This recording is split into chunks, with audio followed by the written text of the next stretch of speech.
दोस्तों बिहार में जीविका के तहत बहाली आते रहता है। एक बार फिर से जीविका के तहत बहाली आया है जो कि कुछ इस प्रकार से बहाली आपको देखने को मिलेगा और हमेशा जो है जीविका के तहत बहाली आते रहता है। तो आज के इस वीडियो में मैं आपको ये बताऊंगा कि किस तरह से आप जीविका का फॉर्म भरेंगे ऑनलाइन। देखिए यहाँ पर कौन कौन सा पोस्ट होता है ये लिखा होता है। जैसे ब्लॉक प्रोजेक्ट मैनेजर का पोस्ट है जिसमें पेमेंट आपको 36,101 रुपया जो कि एक्सक्लूडिंग अदर बेनिफिट कहा गया है, यानी इसके अलावा भी आपको अदर बेनिफिट मिलेगा। अब कितना पोस्ट है तो 73 पोस्ट है इसमें, जो कि बैकलॉग जनरल फीमेल और यहाँ पर दिव्यांग वगैरह का कितना सीट है वो आप यहाँ पर देख सकेंगे। बगल में आपका एलिजिबिलिटी भी दिया रहता है जो कि ग्रेजुएशन किसी भी सब्जेक्ट से आप किए हैं, किसी इंस्टीट्यूट से या किसी यूनिवर्सिटी से। इसके बाद दूसरा जो देखेंगे पोजीशन, जो टोटल है 235 सीट है इसमें पे आउट है 32,458 रुपया और बैकलॉग जनरल फीमेल या दिव्यांग का कितना सीट है वो आप यहाँ पर देख सकेंगे। एलिजिबिलिटी में देखिए यहाँ पर पीजी डिग्री इन एग्रीकल्चर, यानी जो एग्रीकल्चर वगैरह से या एनिमल वगैरह से पीजी किए हुए हैं वही लोग सिर्फ और सिर्फ अप्लाई कर सकते हैं। यहाँ पर एलिजिबिलिटी आप देख सकती हैं। इसके अलावा है एरिया कोऑर्डिनेटर का जिसमें 374 टोटल सीट है। इसका पे आउट आप देखेंगे 22,662 रुपया है। अदर बेनिफिट को एक्सक्लूड किया गया है, यानी इसमें नहीं जोड़ा गया है। बैकलॉग में कितना सीट है वो आप देखेंगे, जनरल का कितना है, ओबीसी का कितना है, एबीसी का कितना है, बीसी का कितना है, वो सब आपको यहाँ पर एससी एसटी सब दिखाता है। ठीक है, तो अगर इस फॉर्म को आप भरना चाहते हैं तो देखिए आपका ग्रेजुएशन होना चाहिए किसी भी सब्जेक्ट से, किसी भी इंस्टीट्यूट या यूनिवर्सिटी से। इसमें जनरल के लिए 155 सीट है, ईडब्ल्यूएस के लिए 38 है, ईबीसी के लिए 68 है, बीसी के लिए 31 है और डब्ल्यूबीसी के लिए 15 है और एससी के लिए 64 है और एसटी के लिए 3 है। उसी प्रकार से फीमेल के लिए अलग है जो कि आप यहाँ पर देख लेंगे और दिव्यांग के लिए अलग है। एक और है यहाँ पर 167 सीट वाला जो कि अकाउंटेंट का पोस्ट है। अकाउंटेंट के पोस्ट में कितना सीट है वो आप यहाँ पर देख लेंगे, जनरल ओबीसी वगैरह का, और पे आउट कितना है वो भी यहाँ पर बता देगा। इसमें कहा गया है ना कि ग्रेजुएशन की डिग्री आपको कॉमर्स में होना जरूरी है। अगर आप कॉमर्स में ग्रेजुएशन किए हैं तो आप इस पोस्ट के लिए एलिजिबल है, आप भर सकते हैं। इसके बाद है 187 सीट वाला जो कि ऑफिस असिस्टेंट का है। इसमें 15,990 पे आउट है अदर बेनिफिट को छोड़कर, और इसमें जनरल के लिए 73 सीट, ईडब्ल्यूएस के लिए 18, ईबीसी के लिए 28, बीसी के लिए 21 और डब्ल्यूबीसी के लिए 9, एससी के लिए 31 और एसटी के लिए 2। बैकलॉग में यहाँ पर कुछ डब्ल्यूबीसी, एससी और एसटी का बच गया है, यानी पहले से सीट जो बचा हुआ है उसे भी जोड़ा गया है। एलिजिबिलिटी इसमें है ग्रेजुएशन डिग्री चाहिए, किसी भी सब्जेक्ट में ग्रेजुएशन डिग्री चाहिए। इसके अलावा कंप्यूटर का नॉलेज होना चाहिए जो कि हिंदी और इंग्लिश में आपको टाइपिंग आना चाहिए, ये जरूरी है। ठीक है, रिस्पॉन्सिबिलिटी भी नीचे में दिया हुआ रहता है, सारे में आपको रिस्पॉन्सिबिलिटी देखने को मिल जाएगा। इसके अलावा जो है कम्युनिटी कोऑर्डिनेटर का है जो कि 15,990 का पे आउट है। 1177 सीट है, यानी इसमें सीट ज्यादा है, जो कि जनरल में 508 सीट है, ईडब्ल्यूएस में 118, ईबीसी में 211 और बीसी में 121, डब्ल्यूबीसी में 19 सीट और एससी में 188 और एसटी में 12 सीट। और उसी तरह से फीमेल का अलग है जो कि आप देखेंगे इस तरह से सीट है। एलिजिबिलिटी के लिए तो फ्रेश ग्रेजुएट मेल और इंटरमीडिएट फीमेल, यानी जो ग्रेजुएशन किए हुए मेल है वो भर सकते हैं और जो फीमेल है वो उनका इंटरमीडिएट पर ही भरा जाएगा, कोई दिक्कत नहीं है, किसी भी सब्जेक्ट से हो। रिस्पॉन्सिबिलिटी आप यहाँ पर देख लेंगे क्या है नहीं है। इसके बाद एक और सीट है ब्लॉक आईटी का, इसमें 534 सीट है और इसमें बैकलॉग का सीट कितना खाली था, 0 है, और जनरल का कितना है तो जनरल यूआर यानी अनरिजर्व कैटेगरी 213। इसके बाद ईडब्ल्यूएस का 53, ईवीसी का 96, बीसी का 64, डब्ल्यूबीसी का 16, एससी का 86 और एसटी का 6 सीट है। इसी प्रकार से फीमेल के लिए अलग दिया गया है। इसकी एलिजिबिलिटी की बात करें तो वही लोग भर सकेंगे जो बीटेक किए हैं या बीसीए किए हैं या बीएससी आईटी किए हैं या पीजीडीसीए किए हैं। ठीक है, वही लोग केवल भर सकेंगे। तो इस तरह से ना इसका सीट आते रहता है और बाकी यहाँ पर एग्जाम भी होता है जो कि कॉम्पिटिटिव एग्जाम होता है, इसका कंप्यूटर बेस्ड टेस्ट होता है। ठीक है, और यहाँ पर जो है पूरा मार्क का कितना होता है तो 70 मार्क का यहाँ पर बताया गया है कि एग्जाम होगा, 80 मिनट का आपको समय दिया जाएगा। तो इस तरह से ना पूरा आपका एग्जाम लिया जाता है, उसके बाद रिजल्ट घोषित किया जाता है और फिर जाकर नॉर्मलाइजेशन सिस्टम भी है इसमें, ध्यान रखिएगा। तो फिर जाकर आपका रिजल्ट जब बनता है तब इसको आप ज्वाइन कर पाती हैं। वैसे इसमें इंटरव्यू भी चलता रहता है, जैसा आप देखेंगे यहाँ पर इंटरव्यू का यहाँ पर एक शेड्यूल जारी किया गया है। खैर, अब बात करते हैं कि जीविका का फॉर्म जब भी आएगा आप कैसे फॉर्म को फिलअप करेंगे। तो इसके लिए जीविका का जो पोर्टल है brlps.in, इस पर आपको आना है। आने के बाद यहाँ पर कैरियर वाले ऑप्शन आपको मिल जाता है, इस पर आपको क्लिक करना है। यहीं पर आपको दिखाएगा फॉर्म आएगा तो जैसे ये वाला आया हुआ है और यहाँ पर रजिस्ट्रेशन का ऑप्शन आ रहा, लॉगिन का ऑप्शन आ रहा। अगर कोई हेल्प चाहिए तो इस पर आप कॉन्टेक्ट कर सकते हैं। 18/8/2025 तक ये फॉर्म भरा जाएगा। रजिस्ट्रेशन के लिए यूजर रजिस्ट्रेशन वाले ऑप्शन पर क्लिक करेंगे, लोडिंग लेना शुरू हो जाएगा। इसके बाद इंट्रोडक्शन कुछ दिखाया जाता है। ठीक है, इसे हम क्लोज कर देते हैं। इसके बाद यहाँ पर पर्सनल डाटा पर्पस किस लिए है वो सब यहाँ पर आपको दिखा देगा। ठीक है, चलिए एग्री पर क्लिक करते हैं। एग्री पर क्लिक करने के बाद देखिए कैंडिडेट का फर्स्ट नेम यहाँ पर एंटर करना है, कैंडिडेट का मिडिल नेम एंटर करना है और कैंडिडेट का लास्ट नेम एंटर करना है। अगर मिडिल नेम नहीं है कैंडिडेट का तो यहाँ पर मिडिल नेम छोड़ देंगे, फर्स्ट नेम और लास्ट नेम दर्ज करेंगे और जो जैसा मार्कशीट पर है ना उसी तरह से आपको यहाँ पर भरना है। इसके बाद आपसे पूछा जाता है कि क्या कभी आपने नाम चेंज किया है। अगर आपने नाम चेंज किया है तो नया नाम या फिर जो चेंज किए हुए नाम है वो आपका क्या है वो दर्ज करना है। अगर नाम चेंज नहीं किए हैं तो नो पर क्लिक करेंगे। यहाँ पर डेट ऑफ बर्थ दर्ज कर देंगे जैसा आपका मैट्रिक का सर्टिफिकेट में या जो भी आपका डॉक्यूमेंट है उसमें है उस तरह से आप यहाँ पर डेट ऑफ बर्थ को दर्ज कर देंगे। 25 जुलाई 2025 तक आपका कितना उम्र होगा यहाँ पर दिख जाएगा। इसके बाद यहाँ पर जेंडर सेलेक्ट करना है, मेल है तो मेल, फीमेल है तो फीमेल। इसके बाद मोबाइल नंबर एंटर करना है, फिर से मोबाइल नंबर एंटर करना है, अपना ईमेल आईडी दर्ज करिए, फिर से ईमेल आईडी दर्ज करिए। उसके बाद जनरेट ओटीपी ऑप्शन पर क्लिक करेंगे आप। ओटीपी आपके मोबाइल नंबर पर आएगा, इसके लिए आपको कैप्चा फिलअप करना होगा। कैप्चा फिलअप करेंगे और सबमिट ऑप्शन पर क्लिक कर देंगे। इसके बाद एक ओटीपी आपके मोबाइल और ईमेल आईडी पर भेजा जाता है, ठीक है। तो जो ओटीपी आपको मोबाइल फोन पर प्राप्त होती हैं वही आपके ईमेल पर प्राप्त होता है। तो ओटीपी आपको प्राप्त हो गया होगा। ओटीपी यहाँ पर डालेंगे और वैलिडेट ओटीपी पर क्लिक कर देंगे। ओटीपी वैलिडेट सक्सेसफुल हो जाएगा। नीचे आपको डिक्लेरेशन को एग्री करना है, इस पर टिक करके उसके बाद कैप्चा फिलअप करना है और उसके बाद रीवेरीफाई वाले ऑप्शन पर क्लिक करना है। रीवेरीफाई वाले ऑप्शन पर क्लिक करने के बाद यहाँ पर जो डिटेल आप डालते हैं ना वो दिखा दिया जाता है। जैसे कभी आपने नाम चेंज किया था तो आपने सेलेक्ट किया कि नहीं चलो ये सही है। जेंडर आप अपना मेल है तो मेल, फीमेल है तो फीमेल, ये भी सही है, टिक कर देंगे। कैंडिडेट का फर्स्ट नेम मिलान कर लेंगे, ये भी सही है तो टिक कर देंगे। कैंडिडेट का लास्ट नेम मिलान कर लेंगे, ये भी सही है तो टिक कर देंगे। डेट ऑफ बर्थ मिलान कर लेंगे, सही है तो टिक कर देंगे। मोबाइल नंबर सही है तो यहाँ पर टिक कर देंगे। ईमेल सही है तो यहाँ पर टिक कर देंगे। यानी कि आपने फिर से वेरीफाई कर लिया कि मेरा सारा डिटेल सही है। उसके बाद आप सबमिट ऑप्शन पर क्लिक कर देंगे। एक बार फिर से यहाँ पर बोला जा रहा है कि आप मॉडिफाई नहीं कर सकते हैं, फिर से मिलान कर लीजिए। तो फिर से आप देख लीजिएगा कि सब कुछ सही है ना। उसके बाद आप ओके वाले ऑप्शन पर क्लिक कर देंगे। आपका रजिस्ट्रेशन सक्सेसफुल हो जाता है। रजिस्ट्रेशन नंबर भी आपको मिल जाता है जिसे आप नोट करके रख लेंगे। अब यहाँ पर क्लोज ऑप्शन पर क्लिक कर देंगे। यहाँ पर एप्लीकेशन स्टेटस में रजिस्ट्रेशन हो चुका है। रजिस्ट्रेशन नंबर बता दिया गया है, फुल नाम बता दिया गया है, जेंडर बता दिया गया है, डेट ऑफ बर्थ, ये सब डिटेल आपको दिख जाता है। अब यहाँ पर पोस्ट सिलेक्शन आता है एक ऑप्शन, इस पर आप क्लिक कर देंगे। अब यहाँ पर आपका जो है personal detail, additional detail, communication detail, qualification और एक्सपीरियंस पूछा जाता है। डॉक्यूमेंट और पेमेंट की बात आती है। अब यहाँ पर कैसे कैसे फिलअप करना है वो देखते जाइए। सबसे ऊपर में जो भी आप डिटेल डालते हो ना वो ऑलरेडी डाला हुआ रहता है। आपको नीचे आना है और यहां से शुरू करना है। अगर आपका शादी हो चुका है तो मैरिड, शादी नहीं हुआ है तो अनमैरिड पर आप क्लिक कर लेंगे।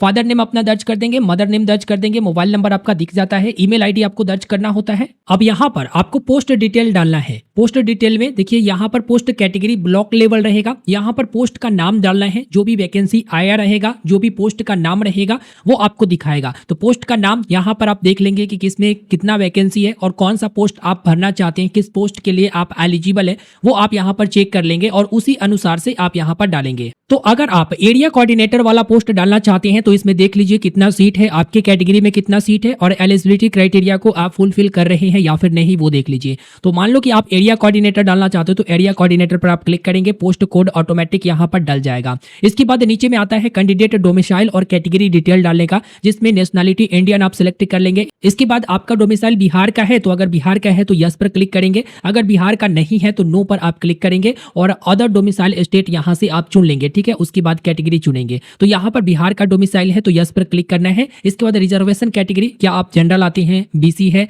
या एक्सट्रीम बैकवर्ड क्लास है या फिर शेड्यूल कास्ट है, यहाँ पर एसटी है, जो भी है आप यहाँ पर डाल देंगे, ठीक है। अब यहाँ पर सबसे पहले कैटेगरी सर्टिफिकेट इशू अथॉरिटी यहाँ पर डालना है, यानी जो भी आपका सर्टिफिकेट जारी हुआ है वो कहाँ से जारी हुआ है, जैसे ब्लॉक लेवल से अंचलाधिकारी जारी करती है उनका यहाँ पर मेंशन करना है। इसके बाद यहाँ पर कैटेगरी सर्टिफिकेट इशू डेट, जो आपका सर्टिफिकेट रहता है उसी के बगल में आप देखोगे आपका इशू डेट रहता है, तो वही इशू डेट आपको यहाँ पर दर्ज कर देना है कि आपका कैटेगरी सर्टिफिकेट कब जारी हुआ है। कैटेगरी सर्टिफिकेट सीरियल नंबर, जो आपका सर्टिफिकेट रहता है उसी पर यहाँ पर प्रमाण पत्र संख्या होता है, सीरियल नंबर, ये आपको दर्ज कर देना होता है। तो जो भी आप कैटेगरी चुनते हैं जैसे बीसी, ईबीसी या फिर एससी, एसटी, जो भी कैटेगरी है आपका, उस अनुसार से आपका कैटेगरी सर्टिफिकेट बना होगा, कास्ट सर्टिफिकेट बना होगा, वो आपको यहाँ पर दे देना है। इसके बाद डोमिसाइल सर्टिफिकेट डिटेल, डोमिसाइल अगर बिहार के हैं तो आपको यहाँ पर जारीकर्ता का उसी तरह से नाम लिख देना है। डोमिसाइल सर्टिफिकेट कब जारी किया गया है वो भी यहाँ पर डेट मेंशन होता है, आप देख लीजिएगा। इसके बाद डोमिसाइल सर्टिफिकेट का सीरियल नंबर जो कि यहाँ पर मेंशन होता है वो आप यहाँ पर दर्ज कर सकती हैं। आइडेंटिफिकेशन मार्क्स, यानी कि आपका कटे फटे का निशान है वो आप यहाँ पर मेंशन कर दीजिए। इसके बाद आप नीचे देखेंगे तो कहा गया है कि मिनिमम एक आइडेंटिटी प्रूफ जो है जरूरी है इसमें, तो आप कम से कम एक आइडेंटिटी प्रूफ जरूर दीजिएगा। जैसे आपके पास पैन कार्ड है तो यहाँ पर यस आप करेंगे, ठीक है। इसके बाद आप पैन कार्ड नंबर लिखेंगे, पैन कार्ड के ऊपर जो नाम है वो दर्ज करेंगे। इसके बाद आपके पास ड्राइविंग लाइसेंस है तो वो भी चाहे तो आप दे सकते हैं, वोटर आईडी कार्ड है वो भी दे सकते हैं, पासपोर्ट है वो भी दे सकते हैं, नहीं है तो नो पर आप क्लिक कर देंगे। यानी कम से कम एक आइडेंटिटी प्रूफ जरूरी ही है, ठीक है। एक से अधिक में भी यस करके आप मेंशन कर सकते हैं। आप सारा डिटेल एंटर कर दीजिए, उसके बाद यहाँ पर आपको टिक करना है और सेव एंड नेक्स्ट ऑप्शन पर क्लिक कर देना है। सेव एंड नेक्स्ट ऑप्शन पर क्लिक करने के बाद आपका डेटा जो है सेव हो जाता है, आपको ओके करना है। अब क्या आप दिव्यांग है? अगर है तो यस करेंगे, नहीं है तो नो पर क्लिक करेंगे। फ्रीडम फाइटर के ग्रैंडसन या ग्रैंड डॉटर है तो आप यस करेंगे, नहीं तो नो पर क्लिक कर देंगे। इसके बाद डिपार्टमेंटल एम्प्लॉय अगर आप है तो यहाँ पर डालेंगे। ईएक्स सर्विसमैन वगैरह है वो अगर है तो यस करेंगे, नहीं तो नो पर क्लिक करेंगे। इस तरह से आप यहाँ पर सारा डिटेल को पढ़ के उसके बाद यहाँ पर आप सिलेक्ट कर लेंगे। तो यहाँ से सारा डिटेल आप पढ़ लेंगे, उसके बाद यस नो आप कर देंगे। अगर आप पहले से जीविका में कार्यरत है तो एम्प्लॉयमेंट डिटेल आता है, इसमें आप एम्प्लॉयमेंट डिटेल डाल सकते हैं। अगर कार्यरत पहले से नहीं है, काम नहीं करते हैं, तो नो पर क्लिक करके सेव एंड नेक्स्ट ऑप्शन पर क्लिक कर देंगे। आपका डेटा सेव हो जाएगा। अब कम्युनिकेशन डिटेल जिसमें एड्रेस लाइन 1, 2 और उसके बाद कंट्री आपको सिलेक्ट करना है। कंट्री सिलेक्ट करने के बाद स्टेट, फिर यहाँ पर जिला के अनुसार उसके बाद आपको पिन कोड आ जाएगा। पिन कोड आपको डाल देना है। परमानेंट एड्रेस और करेंट एड्रेस दोनों सेम ही है तो यस पर क्लिक करेंगे, ठीक है। और अगर अलग है तो नो पर क्लिक करके आप यहाँ से फिर से परमानेंट एड्रेस डाल सकते हैं। सेव एंड नेक्स्ट ऑप्शन पर क्लिक करेंगे। सेव एंड नेक्स्ट पर क्लिक करने के बाद आपका डेटा सेव हो जाता है। अब यहाँ पर ओके पर क्लिक करेंगे। अब यहाँ पर आपको अपना 10th का डिटेल देना है, 12th का डिटेल देना है। इसके बाद यहाँ पर जो स्पेसिफिक क्वालिफिकेशन डिटेल है, जैसे यहाँ पर क्वालिफिकेशन डिटेल में ग्रेजुएशन खोजा जा रहा तो ग्रेजुएशन का आपको डिटेल देना है। उसके बाद एनी अदर क्वालिफिकेशन, अगर कोई और क्वालिफिकेशन है तो अदर पर क्लिक करके आप यहाँ पर क्वालिफिकेशन का डिटेल दे सकते हैं। इसके बाद एक्सपीरियंस आपको बताना है कि आपका अगर एक्सपीरियंस है तो कौन से ऑर्गेनाइजेशन।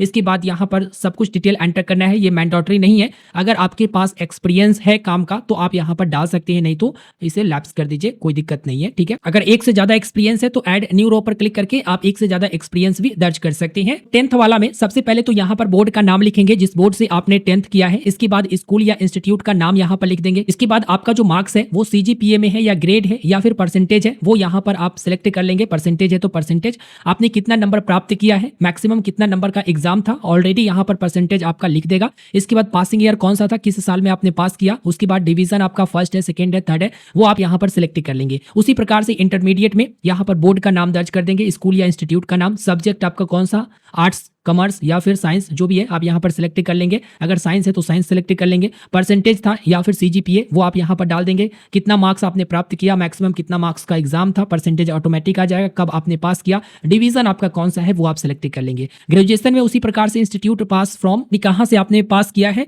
इसके बाद सब्जेक्ट कौन सा था, यहाँ पर मंथ एंड ईयर, जो पासिंग मंथ और ईयर है जो आपके मार्कशीट पर होगा या फिर जो सर्टिफिकेट होता है उस पर होता है, आप देख लीजिएगा।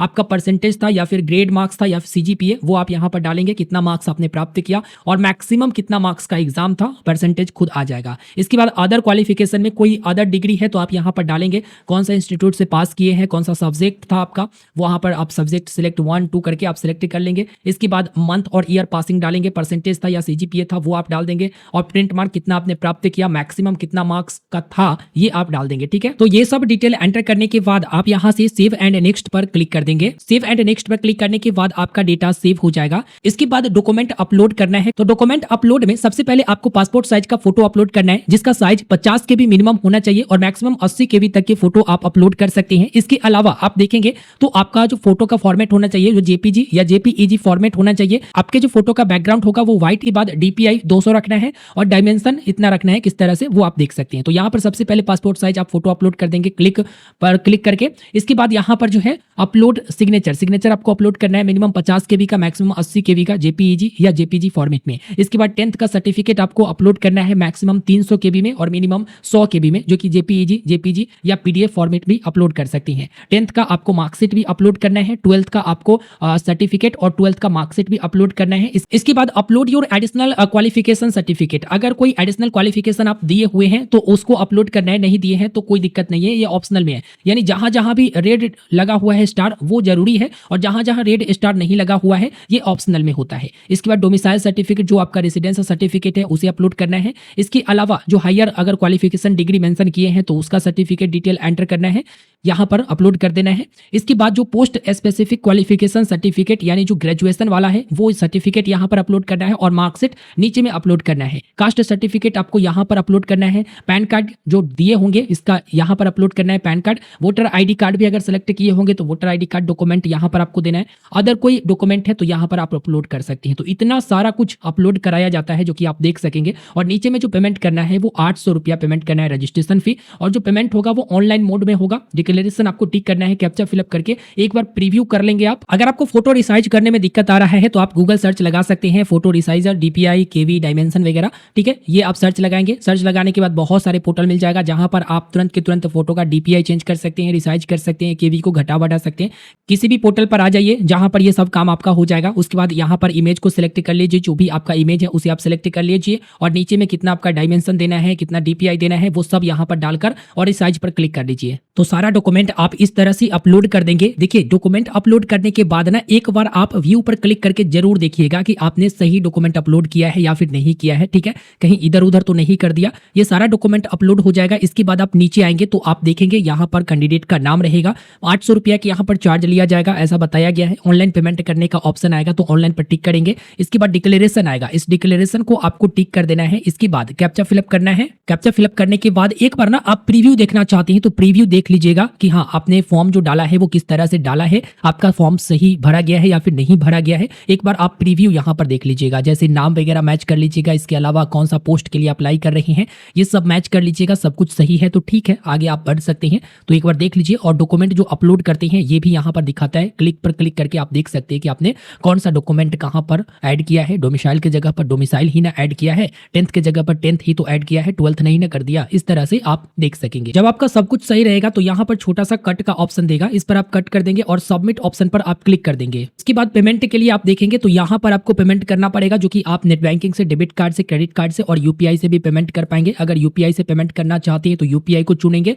यहाँ पर मोबाइल नंबर, ईमेल आईडी ये सब ऑप्शनल में है, देना चाहते हैं तो दीजिए, नहीं तो छोड़ सकती हैं। अगर आप वर्चुअल पेमेंट एड्रेस यानी यूपीआई आईडी डालकर पेमेंट करना चाहते हैं तो यहाँ पर यूपीआई आईडी डाल सकते हैं, या फिर आप क्यूआर कोड एक चाहते हैं कि जनरेट हो जाए और क्यूआर कोड स्कैन करके पेमेंट कर दूं तो क्यूआर कोड वाले ऑप्शन पर क्लिक करेंगे और प्रोसीड नाउ वाले ऑप्शन पर आप क्लिक करेंगे। एक क्यूआर कोड जनरेट हो जाएगा 800 रुपए का। इस क्यूआर कोड को यूपीआई एप्लीकेशन में जाकर आप स्कैन कर लेंगे। अगर फोन पे इस्तेमाल करते हैं, गूगल पे इस्तेमाल करते हैं, कोई भी इस्तेमाल करते हैं तो आप आराम से स्कैन कर लेंगे। स्कैन करने के बाद पेमेंट कर देंगे। पेमेंट करने के बाद यहाँ पर थोड़ा ही देर में आपका पेमेंट यहाँ पर कंफर्म दिखाएगा। जस्ट थोड़ा सा आपको वेट करना है। देख सकते हैं ऑटोमेटिक आगे रिफ्रेश हो गया है और यहाँ पर जो है पेमेंट सक्सेसफुल का पॉपअप आ चुका है। इसे क्लोज कर देंगे और ये रहा आपका एप्लीकेशन फॉर्म, जो कि आप देखेंगे पूरा के पूरा डिटेल इसमें मेंशन है। और नीचे में आपका जो पेमेंट है वो सक्सेस दिखाएगा। देखिए पेमेंट स्टेटस सक्सेस दिखा रहा। और पेमेंट स्लिप भी आप यहाँ से प्राप्त कर सकते हैं। यहाँ से आप डाउनलोड कर सकते हैं पेमेंट स्लिप, जिसको आप देख सकते हैं। कैंडिडेट का नाम आ जाएगा, पोस्ट कैटेगरी, ये सब डिटेल पेमेंट स्लिप में आपका रहता है। तो आप जो है यहाँ पर एप्लीकेशन फॉर्म भी प्रिंट कर लीजिए, जो कि ऊपर में प्रिंट का ऑप्शन आता है, इस पर क्लिक करिए और ये पूरा एप्लीकेशन फॉर्म आपका आ जाएगा। इसे आप तुरंत के तुरंत प्रिंट कर सकते हैं और प्रिंट आउट निकालने की जरूरत नहीं है, बस अपने मोबाइल फोन में रखिए, ठीक है। तो इस तरह से आप प्रिंट करके सेव कर लेंगे। तो अभी तक के इस वीडियो में आपने देखा कि जीविका में आए हुए फॉर्म को कैसे फिलअप करना है। कंप्लीट प्रोसेस मैंने आपको दिखा दिया। तो जब भी जीविका में वैकेंसी आएगा इसी तरह से आप फॉर्म को फिलअप कर पाएंगे, जो कि पोस्ट देखकर आप फॉर्म फिलअप कर पाएंगे। उम्मीद करेंगे आपको ये वीडियो पसंद आया होगा। वीडियो को लाइक करिए, अपने दोस्तों तक शेयर करिए और इसी प्रकार की महत्वपूर्ण जानकारी के लिए आप चैनल को जरूर सब्सक्राइब कर लीजिए। आप यहाँ पर इसका जो भी नोटिफिकेशन निकाले गए हैं वो जरूर रीड करिए, उसके बाद ही आप फॉर्म फिलअप करिए। वैसे इसके बारे में जानकारी तो मैंने दे ही दिया है, लेकिन गहन अध्ययन के लिए आप खुद यहाँ पर देख सकते हैं कि आपसे इंटरव्यू वगैरह सब कुछ लिए जाते हैं। फिलहाल इस वीडियो में इतना ही, मिलते हैं नए वीडियो में। धन्यवाद।